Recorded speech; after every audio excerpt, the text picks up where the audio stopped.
గడిచిన 5 రోజులుగా వైఎస్ఆర్ కాంగ్రెస్ పార్టీ ఎమ్మెల్సీలందరూ కలిసి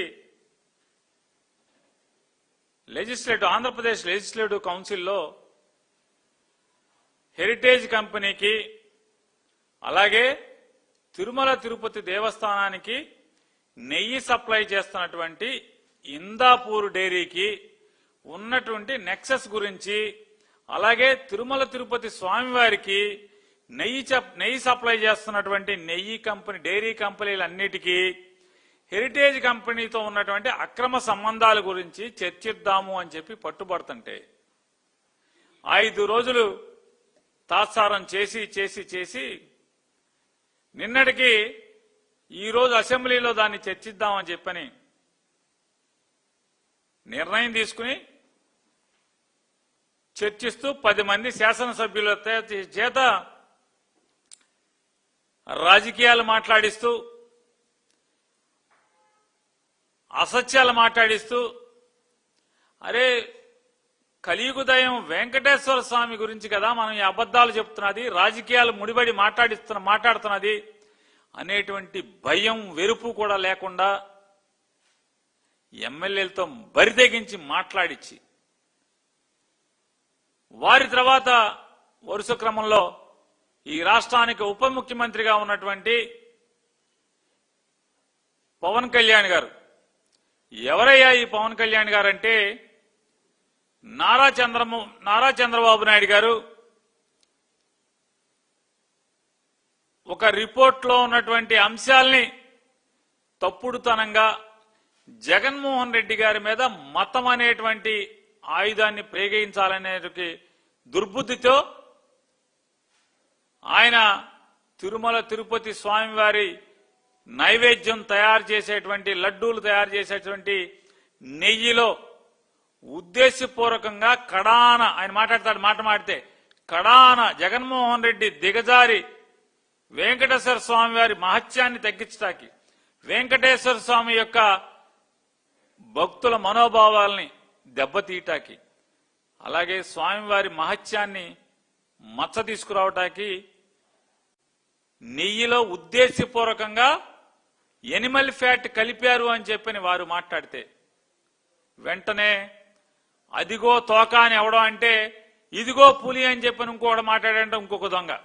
అదే రీతిలో ఆయన ఎనిమల్ ఫ్యాట్ కలిపాడు జగన్మోహన్ రెడ్డి అని మాట్లాడంగానే వెంటనే పవన్ కళ్యాణ్ బయలుదేరిపోయి ఎనిమల్ ఫ్యాట్ అంటే జంతు కొవ్వులు కలిపాడు జగన్మోహన్ రెడ్డి, పంది కొవ్వు కలిపాడు, అలాగే చేప కొవ్వు కూడా కలిపాడు జగన్మోహన్ రెడ్డి గారు. మా మతాన్ని ఇలా చేస్తావా అలా చేస్తావా అని కాషాయ బట్టలు కట్టుకుని పెద్ద పెద్ద బొట్లు పెట్టి గుడిమెట్లు కడిగాడు పవన్ కళ్యాణ్ గారు. ఆ గుడిమెట్లు కడిగిన పవన్ కళ్యాణ్ గారు ఇవాళ అసెంబ్లీలో మాట్లాడతాడు, నేను ఈ రాష్ట్రం మాజీ ముఖ్యమంత్రి కొవ్వు కలిపాడని నేను అన్నగాని అలా ఎప్పుడు అనలేదు. నేను టీటీడీ బోర్డు సభ్యులు కలిపారు, ఇది టీటీడీ ఉద్యోగస్తులు కలిపారు, వాళ్ళని వెనక్కి సమర్థిస్తున్నటువంటి జగన్మోహన్ రెడ్డి గారు తప్పే కదా అని చెబుతూ మతం గురించి మతం కోణం గురించి మాట్లాడతాడు. ఇవాళ మాట్లాడినటువంటి అసత్యాలు అంటే దేవుడు పేరు చెప్పి దేవుడంటే భయం లేకుండా బరితెగించి మాట్లాడేటువంటి, అంటే చాలా మంది మనం దొంగలను చూస్తుంటాం బయట సమాజంలో. ఏ మరిపోటుగా ఉంటే జేబు కొట్టేసేవాడు ఒకడు,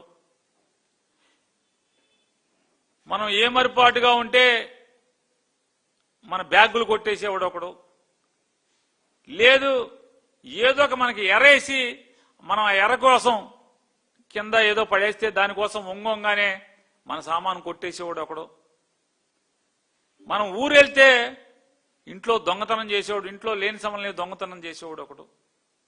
కానీ ఇంట్లో అందరం ఉండంగానే తలుపులు బద్దలు కొట్టి తుపాకులతో కత్తులతో నరమేధం చేసి ఇంట్లో ధనాన్ని దొంగతనం చేసేవాళ్ళు ఒకళ్ళు. అంటే దొంగల్లో ఎంత బరితెగింపుగా ఉంటారో చూసుకుంటే మనం ఈ చివరి జాతికి చెందినటువంటి లక్షణాలు ఉన్నటువంటి వాళ్ళు వీళ్ళు కాదా అని నేను అడుగుతున్నా. రాజకీయ నాయకులు వీళ్ళు ఇవాళ మాట్లాడిన భాష, అసత్యాలు, నిందలు.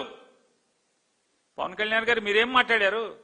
జగన్మోహన్ రెడ్డి మా మతం నీకేం సంబంధం, నీ మతం వేరు మా మతం వేరు, మా దేవుడి ప్రసాదంలో నువ్వు పంది కొవ్వు కలుపుతావా, ఆ కొవ్వు కలుపుతావా, ఈ కొవ్వులు కలుపుతావా అని చెప్పి నారా లోకేష్ గారేమో పంది మాంసం కలిసిందని చెప్పి మాట్లాడతారు. ఇవాళ ఏం చెప్తున్నారు? ఇవాళ కూడా నిజంగా చూడండి ఎంత దురదృష్టం. ఏమనాలి? ఇది కలికాలం కాకపోతే, పోయే కాలం బుద్ధులు కాకపోతే, పెదప బుద్ధులు కాకపోతే ఈ రోజు కూడా మాట్లాడుతున్నారు. ఏమని? కల్తీ జరిగిందని మాట్లాడట్లా. ఈ రోజుకి కొవ్వు ఉంది. 35వ పేజీలో చెప్పాడు.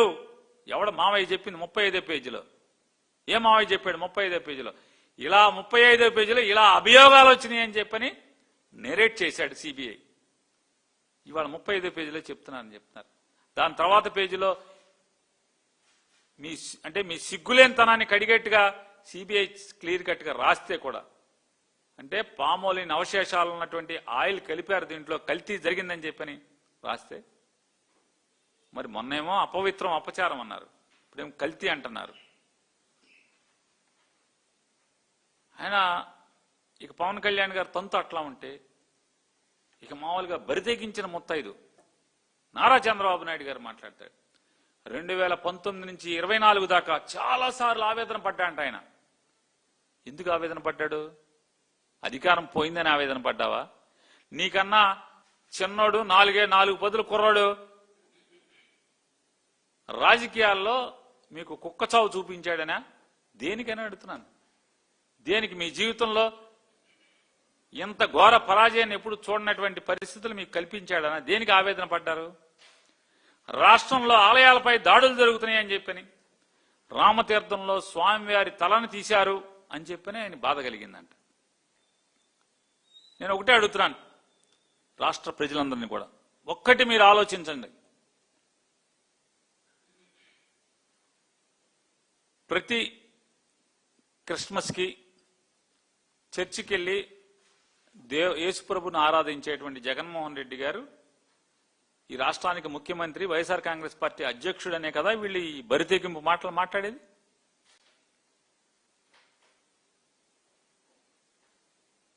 నిజంగా క్రిస్మస్కి చర్చికి వెళ్ళి దండం పెట్టుకునేటువంటి జగన్మోహన్ రెడ్డి గారు సీఎంగా ఉండగా ఆయన పరిపాలనలో దేవుడి యొక్క ఆలయాల మీద దాడులు జరిగితే, దేవుడి విగ్రహాలు కళంకితం అవుతుంటే ఎవరికి రాజకీయ లబ్ధి? జగన్మోహన్ రెడ్డి గారికి రాజకీయ లబ్ధి వస్తుందా అని అడుగుతున్నాను. అంటే ఆయన ముఖ్యమంత్రిగా ఉండగా ఆలయాల మీద దాడులు జరుగుతుంటే, పవిత్రమైన విగ్రహాలు ధ్వంసం